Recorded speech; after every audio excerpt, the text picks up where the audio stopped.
Yun po, magandang gabi po sa bawat isa na patuloy na sumusubaybay sa ating 8 p.m. Daily Devotion. So, tayo po ngayon ay nasa week 4 na po. So, bago po tayo magsimula, tayo po muna ay manalangin. Yes, hallelujah, Lord God. Lord, maraming po salamat sa gabing ito na ipinagkaloob niyo po sa amin, Lord God.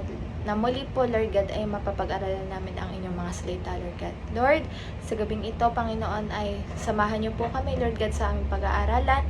Bigyan niyo po ako ng knowledge and wisdom, Lord God, upang maipahayag, Lord God, ang inyong mga salita, Lord God, sa gabing ito, Lord God. At i-bless niyo rin po, Lord God, ang makikinig, Lord God, sa gabing ito.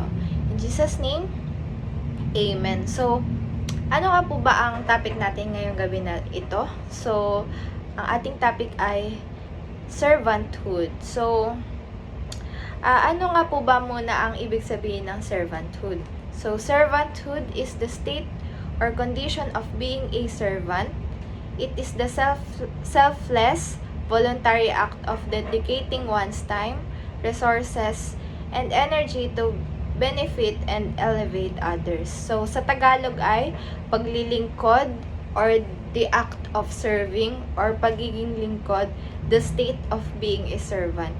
It embodies humility, selflessness, and dedication to prioritize the needs of others above your own. So, sa ating verse na tatalakayin ngayong gabi na ito ay matatagpuan natin sa Mark 10 verse 45 na ito pang nakasaad. Ito pa ay English po. For even the Son of Man came not to be served, but to serve others and to give His life as a ransom for many. So, ano po ba yung matututunan natin dito sa verse na ito? Kung ano ba yung pinapakita ng verse na ito sa atin. So, ang pinapakita nito ay yung sacrificial love ni Jesus para sa atin. So, true servanthood means giving of yourself for Jesus. This meant the ultimate sacrifice, giving His life to pay the ransom that freed humanity from the penalty of sin. So, ibig sabihin na, kumbaga na dapat tayo yung paparusahan pero dahil sa sobrang pagmamahal sa atin ng Lord and yung gusto niya tayong paglingkuran, so yung ransom na yun kinuha niya kasi ganun niya tayo kamahal. So, when we give Jesus Christ His rightful place as Lord of our lives, His Lordship will be expressed in the way we serve others. So, Amen. So, ano pa po ba yung mga verse na pwede din nating makita doon sa maiugnay natin about servanthood? So, ito din po ay matatagpuan natin sa Mark 9 verse 35. Naupo si Jesus, tinawag ang 12 at sinabi sa kanila, ang sino mang nagnanais maging una ay dapat maging huli sa lahat at maging lingkod ng lahat. So, ano po ba ang ibig sabihin nito? Ipinapakita nito na sa kaharian ng Diyos ang tunay na kadakilaan ay nakikita sa pagiging handang maglingkod sa kapwa ng may pagpapakumbaba. So, ano po ba yung mga pwede nating i-example dito? Kagaya ng sa atin, bilang tayo mga Christian. So, ang ating pinaglilingkuran, kunyari, yung ating kapitbahay, yung ating mga friends, ganyan. So, naalala ko nga po yung topic nun kung handa ka bang mamatay para sa kaibigan mo. So, parang yun din yun kung kaya mo ba ialay yung buhay mo para sa ibang tao. So, 'di ba? Makikita natin doon na si Jesus nga naialay niya yung sarili niya para sa atin na kahit hindi siya makasalanang tao. Pero dahil sa nandun yung love niya sa atin, gusto niya tayong paglingkuran, gusto niyang ialay ang kanyang buhay para sa atin. Ginawa niya yun kasi gano'n niya tayo kamahal. So, yun. Amen. So, ito pa ang isa sa mga verse ay matatagpuan sa unang Pedro 4 verse 10.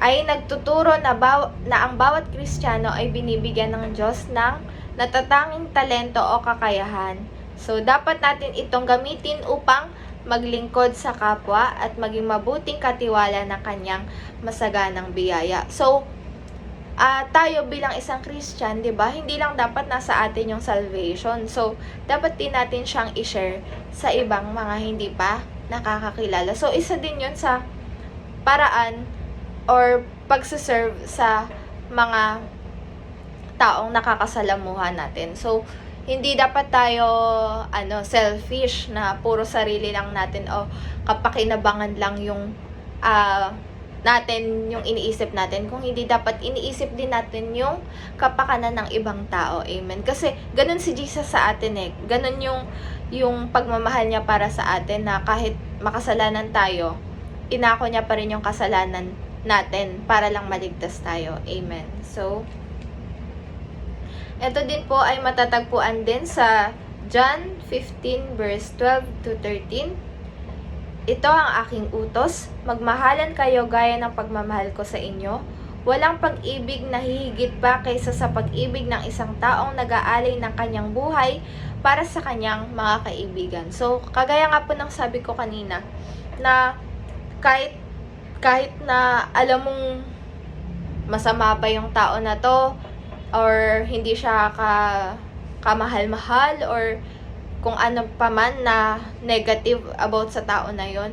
Pero, 'di ba si Lord hindi naman niya tayo tinignan sa kung ano man kasalanan natin. Pero dahil sa love niya tayo, binigay niya pa rin yung kaisa-isa niyang anak para sa atin, 'di ba? So, dapat hindi natin tinitignan yung kung anong estado ng tao, kumbaga, wag natin tignan yung estado ng tao para lang mapaglingkuran sila or para mabalik yung kung ano man yung ginawa natin sa kanila. Gawin natin yon ng bukal sa ating puso, kasi love natin yung tao na yon na pinaglilingkuran natin, or ating mga kasama, or ating mga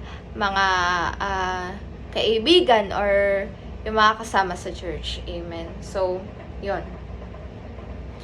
How can we demonstrate love for God?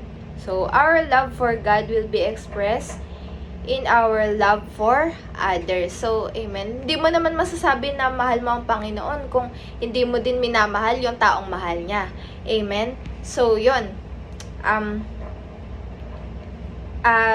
Ito din po ay matatagpuan sa 2 Corinthians 4 verse 5. So, hindi namin ipinangangaral ang aming sarili, kundi si Kristo bilang Panginoon. At kami ay nagiging lingkod ninyo alang-alang kay Jesus. So, itinuturo nito na ang mga lingkod ng Diyos ay hindi naghahanap ng papuri para sa sarili, kundi ipinaparangal na si Kristo ang Panginoon at handang maging lingkod ng iba alang-alang sa Kanya. So, tayo bilang isang Christian, tayo ay isang tagasunod ng Panginoon. So, dapat din natin talagang mahalin ang mga taong hindi din kaibig-ibig. Amen. So, isa din yun na mahalin din talaga natin ang ating mga kapwa. Magkaroon tayo ng totoong malasakit sa kanila. Kasi sa totoo lang, ito yung mga nawawala sa mga churches na minawawala ng mga, kunyari, mga kasama natin sa church, nawawala na yung iba. 'Di ba yung sa ibang church may visitation, ganyan.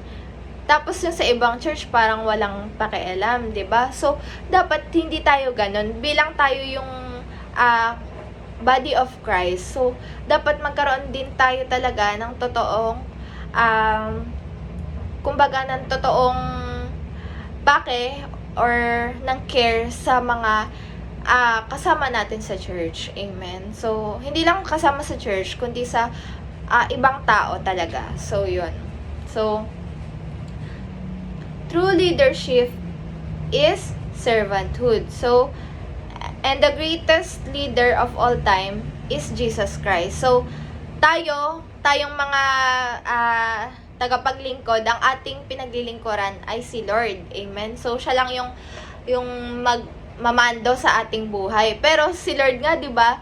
Kahit siya yung pinaglilingkuran natin, naglingkod din siya sa atin. So, natatagpuan din natin yan sa John 13, no? Yung story na hinugasan niya yung mga paa ng kanyang disciples. So, no, 'di ba? Parang iisipin ng mga disciple, bakit mo ginagawa sa amin 'to? Lord, mas mataas ka sa amin.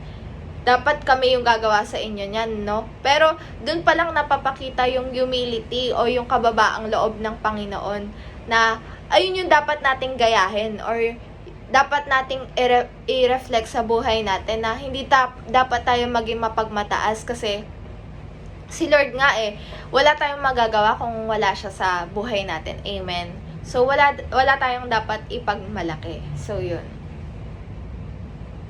Servanthood is an attitude exemplified by Christ who thought he was the form of God, did not count equality with God a thing to be grasped, but emptied himself, taking the form of a servant. So, yun. At matatagpuan din natin yun sa Philippians 2 verse 6 to 7. So, the 5 words in the New Testament translated ministry. So, generally refer to servanthood or serving others is the very essence of ministry. So, isa din pala sa ministry yon na ang pagsiserve natin sa ibang tao. So, hindi lang naman yung ministry yung kakanta ka, tutugtog ka, kundi magbigay ka lang ng oras para sa iyong kapwa or paglingkuran mo lang sila, bigyan mo sila ng time. Amen. Isa din yun pala sa ministry, di ba? So, all believers are called to ministry. So, ito nga ang nakasaad sa Matthew 28 verse 18 to 20. So, lumapit si Jesus at sinabi sa kanila, ibinigay na sa akin ang lahat ng kapangyarihan sa langit at sa lupa. Kaya humayo kayo, gawin ninyong alagad ko ang mga tao sa lahat ng bansa, bautismuhan ninyo sila sa pangalan ng Ama at ng Anak at ng Espiritu Santo, turuan ninyo silang sumunod sa lahat ng inuutos ko sa inyo. Tandaan ninyo, ako'y laging kasama ninyo hanggang sa katapusan ng mundo. So, amen. We are called to be servants for the glory of God. So, amen. Let's serve one another by serving Christ. So, matatagpuan natin ito sa Colossians 3 verse 23 to 24. Ano man ang inyong ginagawa, gawin ninyo ng buong puso na parang sa Panginoon kayo naglilingkod at hindi sa mga tao. Sapagkat si Kristo ang Panginoong pinaglilingkuran ninyo at alalahanin ninyong pagkakalooban kayo ng Panginoon ng gantimpalang inilaan niya para sa inyo. So, ang lagi nating tandaan na kung ano man yung ginagawa natin na mabuti, ay alam natin na may reward ito sa Panginoon. Amen. So, lagi nating tandaan na kung ano man yung ginagawa natin, ginagawa din natin yun sa Lord. So, kung pinaglilingkuran natin ang ating kapwa, pinaglilingkuran din natin ang ating Diyos. Amen. So, ayun talaga yung totoong essence ng pagiging Christian natin. Hindi lang yung wala tayong pakialam sa mga taong nakakasalamuhan natin o taong kasama natin sa church. So, dapat magkaroon tayo ng malasakit, totoong malasakit para sa kanila. Kasi yun yung ibang, yun po talaga yung nawawala talaga sa mga ibang church na nawala na yung iba, wala pa rin silang pakialam, di nila alam may sakit na pala, ay patay na pala, kasi wala nga silang pakialam doon sa mga kasama nila sa church. So, ayun yung nakakalungkot na dapat hindi natin tinataglay yon bilang isang Kristiyano. So, yun, God the Father has served us by sacrificing Christ on the cross for our sins, and we should serve others by giving the gospel and our lives to them. So, kagaya nga ng sabi ko po kanina, si Jesus na mismo yung example na ginawa ni God the Father para paglingkuran tayo, 'di ba? Na yung kaisa-isa niyang anak, inalay niya para sa atin. Amen. So, what more pa na hindi natin kayang gawin yun para sa taong kapwa natin. Amen. Nagawa nga ni Lord, so magagawa din natin. Amen. So, sa 1 Thessalonians 1 verse 5 to 6. So, ito po ang nakasaad. Sapagkat ang magandang balitang lubos naming pinaniniwalaan ay ipinapahayag namin sa inyo hindi lamang sa pamamagitan ng salita, kundi sa pamamagitan din ng kapangyarihan ng Espiritu Santo. Nakikita ninyo kung paano kami mamuhay sa inyong piling at ito'y ginagawa namin alang-alang sa inyo. Sundan ninyo ang aming halimbawa at ang halimbawa ng Panginoon. Kahit dumanas kayo ng napakaraming paghihirap, tinatanggap ninyo ang salita ng Diyos nang may kagalakan mula sa Espiritu Santo. So, alam natin na mahirap talagang ialay ang ating sarili sa iba. Pero lagi nating tandaan na kahit gano'n man kahirap, alam natin na kasama natin si Lord sa kung ano mang ihaharapin nating problema, or yun nga, sa aalay ng ating sarili sa ibang tao. Amen. So, those who desire to be great in God's kingdom must be the servant of all. So, matatagpuan natin sa Matthew 20 verse 26. Hindi ganyan ang dapat umiiral sa inyo. Sa halip, kung nais ninyong maging dakila, dapat kayong maging lingkod sa iba. So, 'di ba? Palit-ulit lang din po yung sinabi ko kanina na ang paglilingkod talaga sa iba ang pinaka mainam nating gawin, na isa din sa paglilingkod natin sa iba, yun nga, ang pag-share talaga ng salita ng Panginoon upang maligtas sila. And yun, yung totoong pagmamalasakit sa kanila, makita yung Jesusness sa ating buhay, hindi lang yung wala tayong pakialam or hindi natin sila pinapahalagahan. Kasi sa totoo lang, ayun talaga nagiging problema nga sa ibang church, na hindi nila nararamdaman yung love kasi wala yung servanthood eh. So wala yung